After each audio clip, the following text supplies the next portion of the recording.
Thank you, Madam Chair. Mr. Secretary, thank you for coming back to the committee this morning. As you may know, Utah leads the nation with the highest number of children per family on average. I myself have 4 kids, so the cost of household goods and children's items specifically is a big concern in my district, a big concern for my constituents as they map out their household budgets every month. So I wanted to read to you a list of items this administration is proposing to tax in its trade dispute with China. And I know you refer to these as tariffs, but in reality, Utahns and Utah business leaders and Americans are the ones paying these costs. So I'll call them what they are, a tax. I'm going to read a few of these items from the USTR's Federal Register notice on proposed List 4 tariffs, all of which will potentially be taxed up to 25%. Baby diapers, infant formula, children's footwear, infant nursery monitor systems, strollers, high chairs and bouncers, baby carriages, and child safety seats. And these are just some of the items that are related to babies and infants. It's by no means an exhaustive list because the list also includes all forms of clothing and items that are also used by adults. In fact, you have 76 pages of items that you want to tax at a rate of 25%.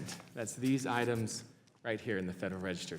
76 pages of items that would receive a 25% tax. So, Mr. Secretary, I understand that you and this administration want to address China's unfair trade practices, and I support that. But I don't think the strategy and rationale behind this process has been properly explained, and I don't think you've properly consulted Congress throughout the process. So I guess my question is, what do I tell mothers and fathers in my district when the price of their baby formula and diapers goes up? What if they can't afford those price increases? Should they just go without buying diapers or not buy a car seat for their kid? What do I tell them? What do I tell them? I'll let you respond. Well, first let me comment, I'd be more than happy to come up and meet with you and a bunch of your colleagues and explain in a smaller setting our thoughts on this and it. You have a very valid point on these issues, so let me make a couple of points.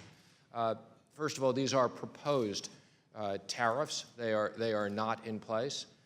Number 2, there will be an exception process as part of this 301. We've already had many productive meetings with Commerce and USTR and others. And 3, I can tell you I am monitoring the situation very carefully. I was on the phone with the CFO of Walmart, which is obviously one of the biggest sellers of the items that you've described, to specifically understand from Walmart what things they can source from other areas and what items they can't. I would say we haven't made any decisions yet, but we will be especially sensitive to the consumer items. And within the consumer items, I assure you that items that particularly affect people on fixed salaries and have 4 kids and others. So there has no decision been made on any of these items, and I assure you we will monitor it very carefully before we raise all these items. Well, and I would just say, I mean, people are alarmed. People are seeing their costs go up already in anticipation of these tariffs.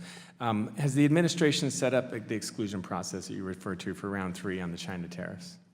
We are working on setting up the exclusion process now. I haven't seen the prices go up. I've been monitoring this very carefully. Is there a plan for an exclusions process for round 4? Yes, there is. And I would also just comment, given the depreciation of the Chinese currency, a big component of this is being paid for by China because as the currency depreciates, our companies are being able to buy things at lower prices. But we are very carefully monitoring the consumer prices, and that's something that I can assure you the President will be very focused on before we make any decisions.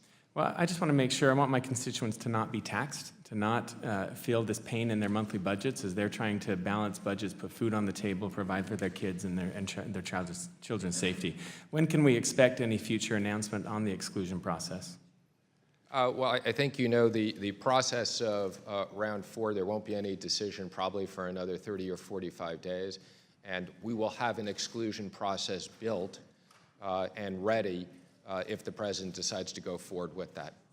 Thank you. I know that Representative Ron Kind has introduced legislation here in the House that would require such a process as well, and I'm a co-sponsor of that legislation. And for the sake of the peace and assurances of the American people, I hope we'll get this process moving as soon as possible. Thank you, and I yield back.